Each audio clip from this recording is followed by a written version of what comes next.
আর বাংলা টিভিতে একটা হকার সাংবাদিক রয়েছে, দিনে রাতে খালি ফুসফুস করে রে। আর দেখো আমার বাবার এটি কাম, দেখো টিপি এটি একলা একলা চলিচ্ছে, আব্বাবেন টিপি দিয়ে কুটিবেন চলে গেছে।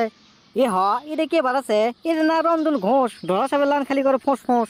তবে মোহাম্মদ ইউনূস, ময়ূক আপনাদের শত্রু নয়, ময়ূক আপনাদের গণশত্রু নয়। কৃষকদের অভিযোগ, তাদের কষ্টার্জিত পণ্য রপ্তানির সুযোগ বন্ধ করে দিয়ে কৃষকদের পথে বসানো হয়েছে।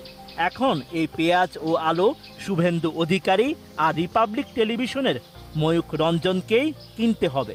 অবস্থা বেগতিক দেখে কৃষকরা ময়ূক রঞ্জনের বাড়ি ঘেরাও করেন। ও সোজ বাড়ি আর ভাঙ গেল দিছে, আলু আর বাড়ি থাকবে সিটি হেলে দে।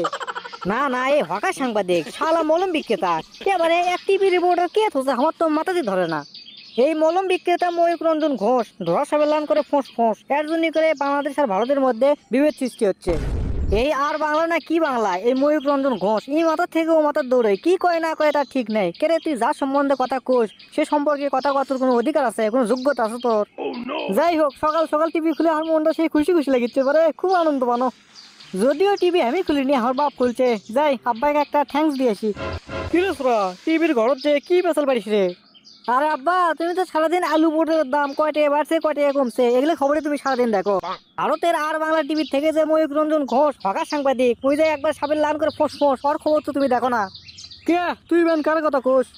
তাহলে শোনো, ওই সারাদিন খালি ওই আর বাংলা টিভি খেলা লাপায়, আগের একটা ভারতের চ্যানেল বুঝলা আর বাংলা টিভি, ওই খালি সারাদিন লাপাবি আর বাংলাদেশে খালি কুটুক্তি করবি, যত সব অপপ্রচার আছে ওই টিভিতে খালি করে।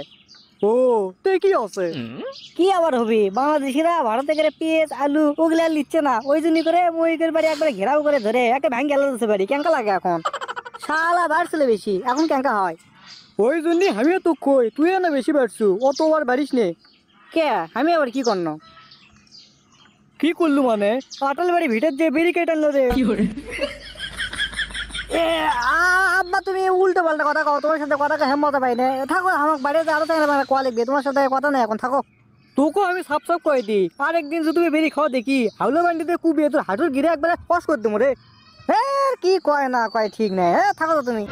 ওরে আর বাংলা টিভিতে একটা হকার সাংবাদিক রয়েছে, দিনে রাতে খালি ফুসফুস করে রে। ওরে আর বাংলা টিভিতে একটা হকার সাংবাদিক রয়েছে, দিনে রাতে খালি ফুসফুস করে রে।